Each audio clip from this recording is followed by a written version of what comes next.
Hey folks, man, this is Monk, and we are back with another episode of Classics of Cinematics. And I'm joined as always with my co-host. We got Bobby Blockbuster. Today we got a special film. We're going to be talking about 1992's Deep Cover. This film is directed by the OG legend Bill Duke. And in this film, David Jason is the biggest drug dealer in Los Angeles, and Russell Stevens is an undercover cop who wants to bring him down. Posing as a dealer, Stevens begins to earn the trust of the LA drug underworld, eventually making his way to Jason himself. But along the way, he has to take his cover to depths he never thought he would have to see, including selling drugs and going to great lengths to eliminate potential competitors for Jason's drug cartel. That cover is deep. Yeah, this film has a really great cast, man. We've got Lawrence Fishburne, who plays our Agent Russell. We've also got Jeff Goldblum, who plays David Jason in this film.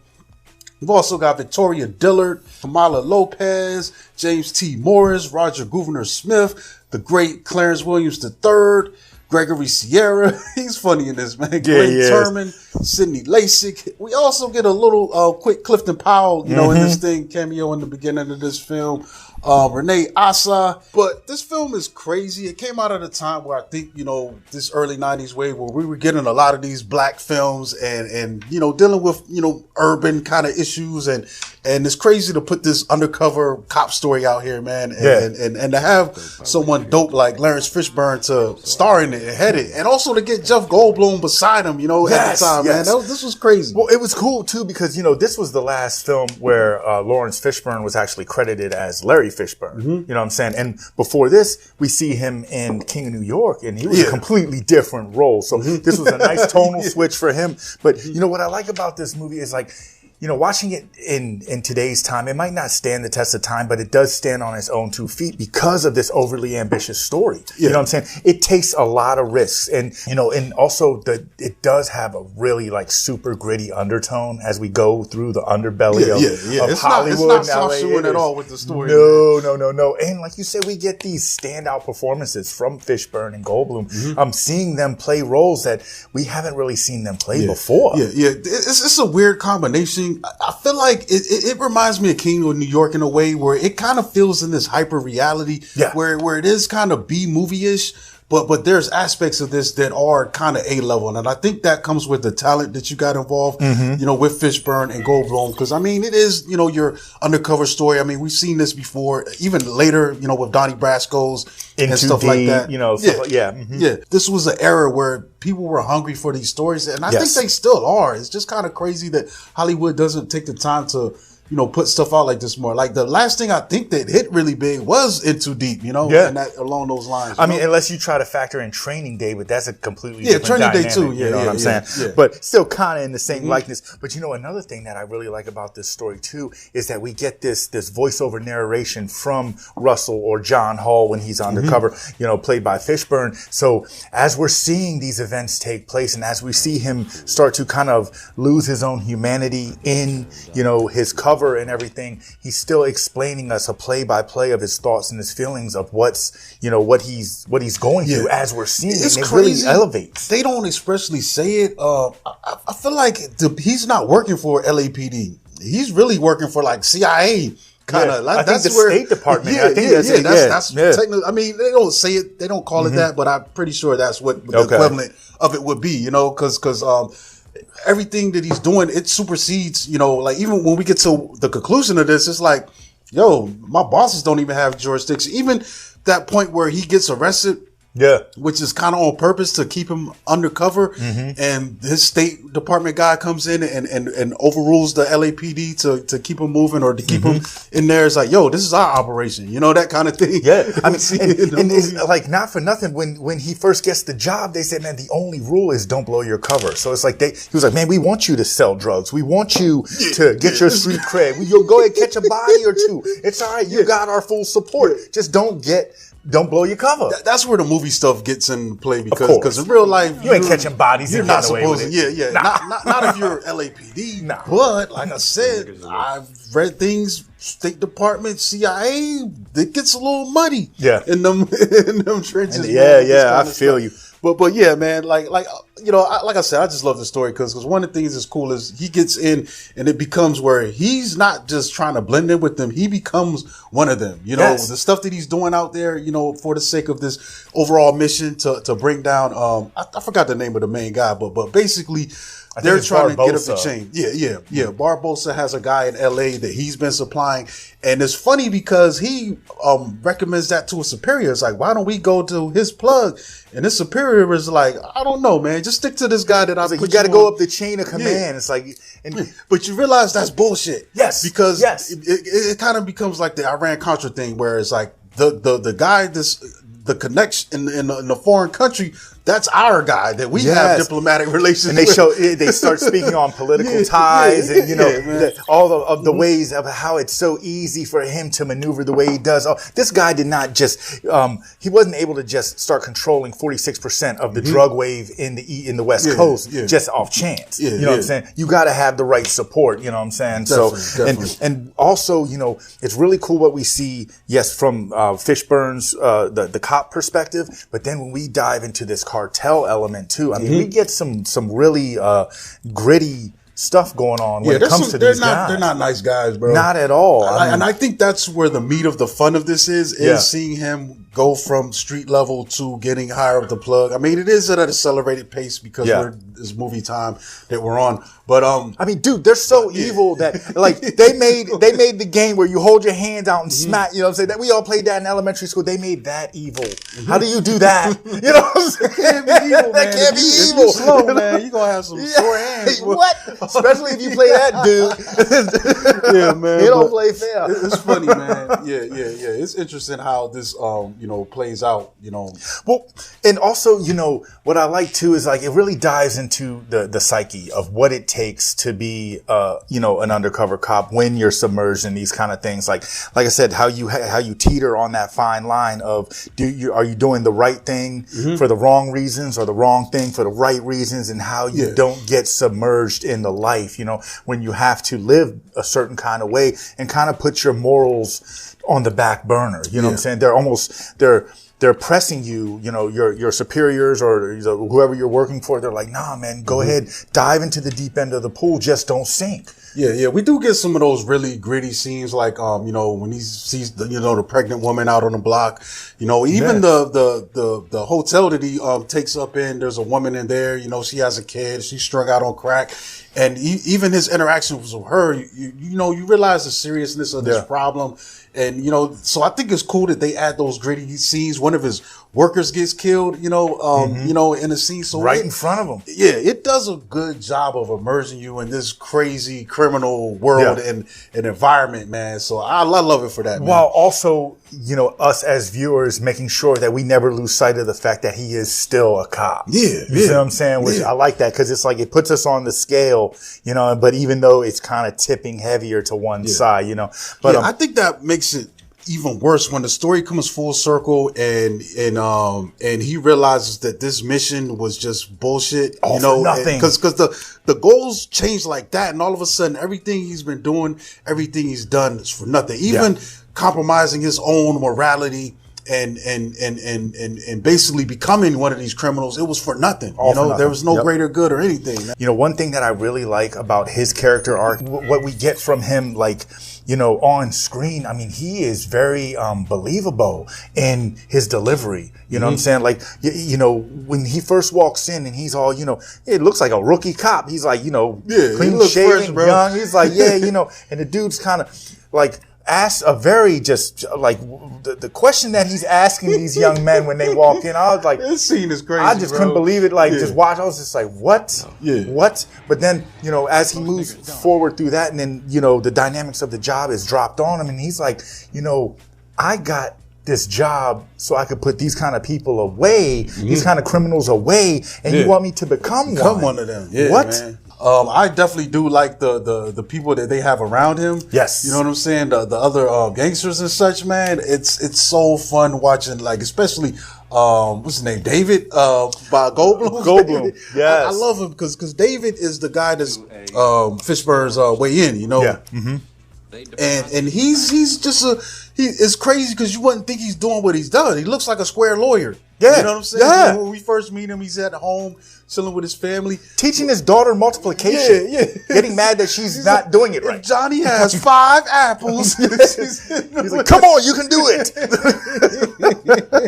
So yeah, man, that's funny, but he's great in this, man. He's quirky, and I think that's cool to cast him. He doesn't look like the typical guy, which is kind of weird because we get this stereotypical view of the drug dealer, the big chain guy, running around toting his gun, and when really, man, you get to these high levels, it is guys that walk around and you don't know what they're doing. They look like normal business guys. It's almost like the mafia stuff from the movies, the guys in the suit, but they'll crack your head. You know what I'm saying? For the minor infractions. And what I really like about Goldblum, his character, is that he still has that Goldblum sarcasm where he always has this look on his face like he knows more than he should. He knows more than people around him. But his delivery, he's just very like one up on everyone around him. But what I like seeing is the transition in his character. Like we reach a point where he gets tired of being disrespected. He gets tired of being treated the way that he's being treated by his higher ups. And you see, he stops wearing the suit, starts wearing the long black trench, starts slicking his hair back.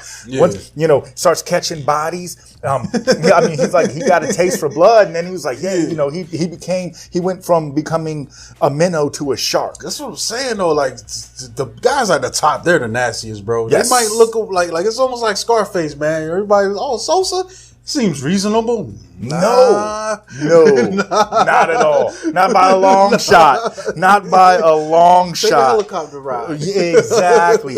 And then when it comes to Goldblum, he's obviously he's the one working under Gregory Sierra's character, but the guy that's working under him is Roger Governor Smith Eddie. Oh yeah, Eddie's a this nut, dude is just like every time I see him in films, he just makes me laugh because he has a lot of personality. Yo, didn't he kind of play the same role in King of New York? He did. Yeah, like kind of the right hand man to the guy. And it's funny in this film, he kind of sells out.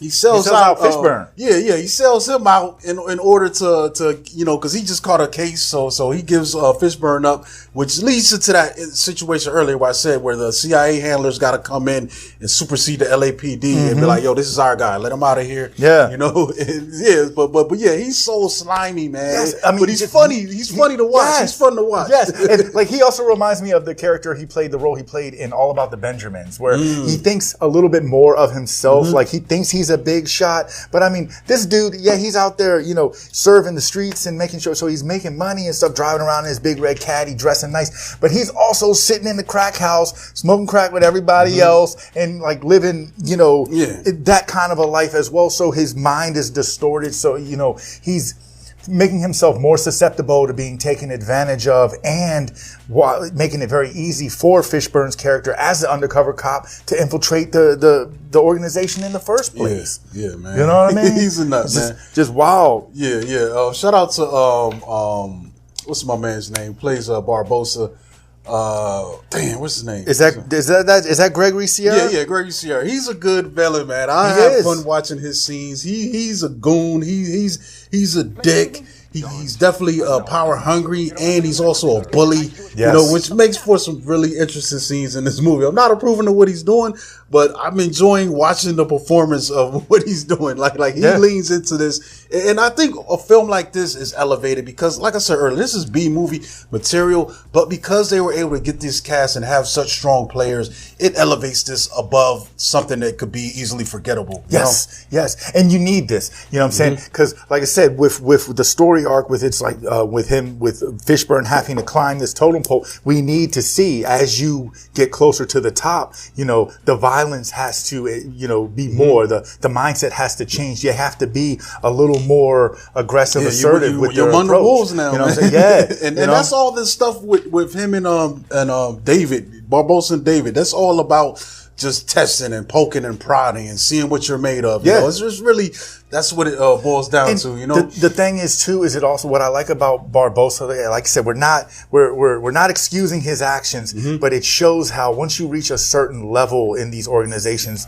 respect goes out the window. You know what I'm saying? They respect people that are on their level or above them, but nobody beneath them. And the way he disrespects David and other people, like, I mean, when he just shows up at David's house, starts telling David he wants to hit on his wife. Yeah. He's just a trash dude. But, you know, like you said, when you have that certain level of power, you're like, yeah, man, you know, whatever. And I feel like it'd be the same thing that would have happened if you probably would have came to Fishburne's way. You know what I'm saying? Absolutely. When it came to Russell's and then, way, if he'd have stuck around long enough. Yeah, you know, absolutely. Barbosa started poking at him. Well, he knew they were working together, and then once Fishburne's character started to elevate up the ranks, he was like, man, why don't you come work for me? Stop working for this dude. You kind of see it when he meets Barbosa's guy finally, and that guy kind of checks Russell. He's like, hold up, bro. You know this what is you doing? When he snatches his earring. He took his earring. Right? Yes. He said, for now, I'm gonna keep this jump. Yeah, you know for no reason, just because I can, and to show you that. Yeah, you're beneath me in a sense. What are you gonna do? Yeah. What are you gonna do about it? Yeah, man. Real quick, while we're still on the character, shout out to Glenn Turman, because he is to anyone who has any questions about what not to do as a parent. It's Russell's pops, man. It's Russell's pops, dog. He in a quick 2-minute scene in the beginning of the movie, man, he will give you all the information that you need. You don't flinch on your kid that make fun of him. You know, you don't sit and snort blow in front of them. You don't rob a liquor store in front of them. You don't then brag about what the money you took. Like, see, look what I did. Yeah. You don't turn your back on the people you just robbed. It's a powerful few minutes when he's on the screen, bro. This film starts with a bang, literally, bro. Like, this is worst Christmas ever. This man probably hate Christmas now. Celebrate. In a swift 2 minutes, you see the worst father in life, and then the drunkest Santa Claus. I mean, it's like, come on. Yeah, he probably got Christmas crossed off for his calendar. Yeah, he was like, man, I don't Christmas celebrate. Eve or whatever. I don't celebrate. You know what I'm saying? It's lunacy, man. It's great, bro. It's just good filmmaking, man. The setting is good. Like I was saying earlier, it really takes us into the underbelly of this Los Angeles, Hollywood area, wherever they're at in the West Coast. And I mean, it's raw and it's violent, and it really just helps enhance this movie in all the best ways, because we need that for this story to work. You know what I mean? Like, for anyone who doesn't know, I mean, I feel like this is I'm stating the obvious here, but the drug game is not peaches and cream and sunshine and rainbows. Is not. So yeah, it's crazy. Like seeing that city setting, like where like the block. I love those scenes, bro. Yeah. It captures that. That's where we get. Ivy? Kane. He's okay. After Ivy shot the kid, Kane from Menace. And it's crazy because we do see him hustle up to the beginning. I mean, he's got some cash, so he's out there on the block having to, pitch rocks until he builds himself up. And now he's coming back and he's supplying the other guys on the block, you know what I'm saying? And then eventually he gets in with David and Barbosa and them, and then it's just crazy. And I love that scene too, where he goes to his handler. He's like, "Yo, I need cash to make this deal to get these guys to trust me." And he's like, "You're a drug dealer. Sell some drugs." He's like, "We don't got that kind of cash in the budget. Sell the drugs. You bought 2 keys." Yeah. But another cool thing about this setting is not only do we get the more grittier side, but it also takes us to the higher side, the other side of the fence, the people with the money and how they're living this lavish lifestyle, the nice clothes, the fancy clothes, the big houses and the nice cars and stuff. We see all that. So you see how getting this money is obtainable. Ivy just peed on Fishburne's shoes. I'm trying to stay focused. I'm like, bro, he just peed on him. Yo, the suede loafers, bro. That's soaking in. Yeah, man. Oh, you gotta get that taken care of quick. You're gonna have some toe fungus going on, man. And it's crazy because I'm looking at his chain. Is that the Cadillac? It's a Cadillac emblem. It almost looks. I thought it was like the presidential seal at first, but it looks like a Cadillac emblem. Medallion on the joint like this. You are doing a lot of dope selling. When you got the big Rick, slick Rick rope, 10 chains around his joint. He was out there doing it, man, dancing with that shit on, like oh my gosh, with his big ass. Wow. I feel like, man, when I watched Snowfall, I feel like Jerome was kind of based on him a little bit, like he was. And the best thing about Ivy, for those that haven't seen this, you got to watch this. Every time he does some G shit, he quotes the Terminator. Yeah, it's great. It's great. I'll be back, man. I'll be back. You seen that movie? Rented at your local video store. Yeah, man, it's nuts, man. Yeah. It's out of control, man. This movie is great, man. And once we take this, everything that we talk about, what we see on screen, we can't talk about this movie without talking about the soundtrack and the impact it had on one of the coolest cop songs. Well, that's not right. Okay. It's a song about killing cops, but this is the song that introduced us to Snoop Dogg when we get, Dr. Dre when he left Ruthless to Death Row, introduces the world to Snoop Dogg, and they did 187. Yeah. It definitely was a critical time for Dre. He had left, Death Row, and he needed something. And this was good enough and made such a splash. I think it gave him breathing room to figure out his next move. Yes. It put Snoop Dogg on the map, because it's like, who is this guy, And Snoop pretty much wrote this song, man. Dre definitely produced it. He wrote, the whole thing, even Dre's parts. But then without this, I don't think we have, an Aftermath and what was the Chronic? The Chronic. That doesn't none of that happens, man. They said that this song was supposed to debut on the Chronic album, but because of the context and of the song being a song about killing cops and stuff, they didn't want the negative publicity. They didn't need to put it on there though. After this point, it served its purpose. With this, exactly. Yeah, I mean, it ran parallel with and in the context of this thing, it's cool, man. It's still like a cool song structurally. It pretty much follows this movie. I love the video. I remember seeing that as a kid, and the way it hit me, and like I'm just looking at that beat, and I'm just like, man, this thing is ill. Like as a little, was it 92? I'm probably, I can't remember the age. I'm probably like 14 maybe. You know what I'm saying? When this thing is hitting. Yes. And so seeing this, like, it just blew my mind, bro. This video would come on Rhapsody, and I was just being a trance. Like, dude, that beat pulls you in right off. Even the way it starts, like it mirrors something that happens in this film. And the dude is like, he's like, man, we've been dealing for a while. You ain't hit the rock yet. Whatever. It's like, I don't do that. Yeah, man. Like, I think you 5-0. And then the joke comes on. I can feel it. So it's painting that picture. It's showing you the pressure that someone in that situation is under, man. Absolutely. And I mean, 187 on the undercover cop. So I got to be careful how I'm moving out here. The scrutiny came from the time in 92. And then, I mean, shortly after this film came out, then you got the LA riots and all that stuff. There was a lot going on. So, and plus what happened, to make the LA riots jump off in the first place. I mean, so, that's where I feel the scrutiny came from. But as you dive, it's not. I don't think it's encouraging people. No, I mean, it definitely is about but it's not encouraging people to do this. It's just showing you. Never once does it say, go find a cop and kill him. But this is what happens. This is how high these stakes are when dealing with this. With this kind of lifestyle, this kind of work. But on a more lighter note, the soundtrack also provides us with Shabba Ranks' "Mr. Loverman." What? That premiered on this? Loverman was on there. Yep. So that's cool. I wonder if that was the first time it was out, because Loverman was big. That was a big record. And then remember in Living Color? Yeah, I love that. Living Color, where they did the parody. But man, Shabba was crazy. Shabba was great. If you watch that video that he had, you couldn't tell that dude he wasn't the shit. Like, no. The way he's comporting, and he's just like, I know a girl. Yeah. That Shabba. It's great, dude. I love that song. Love me some Mr. Loverman. Yes. Watch that video. Like. And not for nothing. I mean, for this soundtrack to have deep cover on it and some good hip hop cuts, it has a lot of R&B songs. I mean, listen to these track names, right? So you got Love or Lust, The Sex Is On, The Way Is in the House, The Minute You Fall in Love, Mr. Loverman, of course, I See You, Jay, Typical Relationship. Hold on, who did Typical Relationship? That's let's see. Typical Relationship performed by times three Digits. What? Digits. The Sound of One Hand Clapping. What the hell? How can you clap with one hand?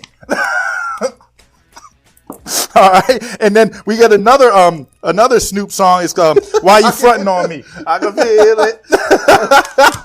All right, but yeah, I mean, there are a couple other songs on here, but I'm not saying those because most of those aren't really not really perfect, man. I'm not doing that. Yeah. Most of those really ain't like this. Really, it's this thing, man. And if you were smart, you probably just bought the single. The single. You didn't need the.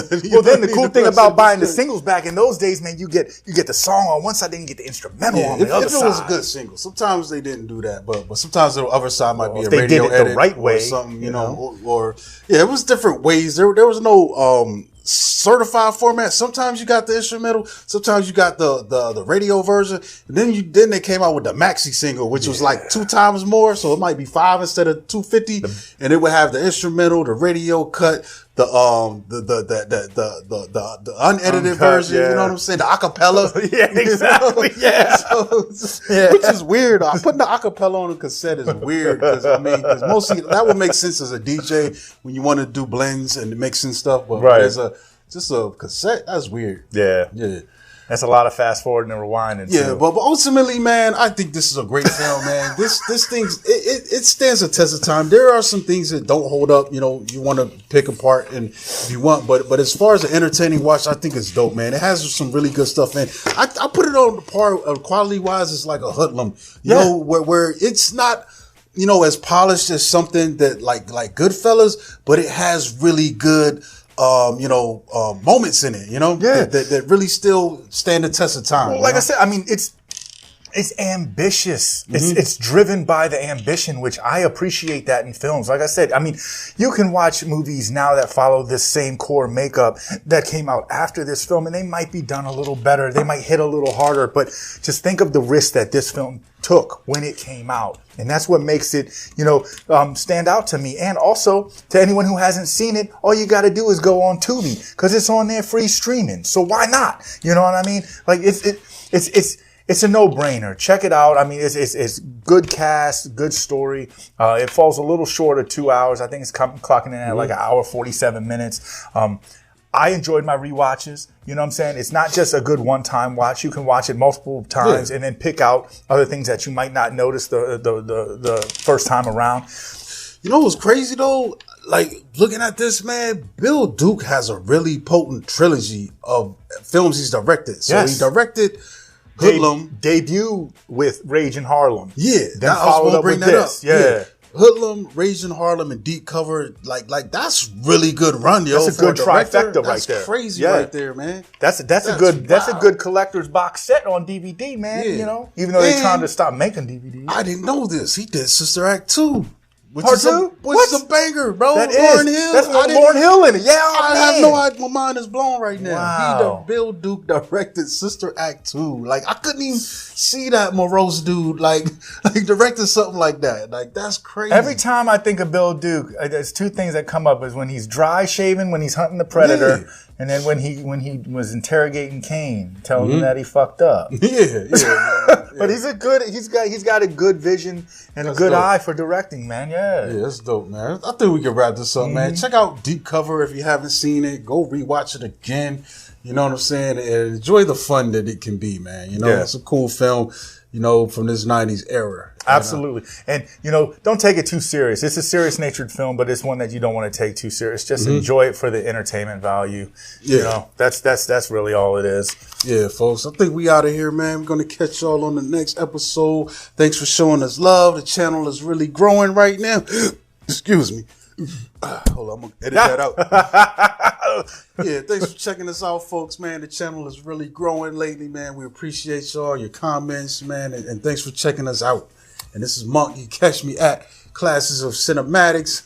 I'll be on there too, man. I'll run that on Instagram. But me personally, I'm at Monkey Blood on Instagram and Twitter. Yes, indeed. And just to piggyback, we appreciate all the love and support from everybody across the board. You know what I'm saying? Just, keep on rocking. We're going to keep doing this for y'all. You know what I'm saying? That's what it's all about. And, this is Bobby Blockbuster. As always, you can catch me on the next show. All right. We out of here, folks. Peace.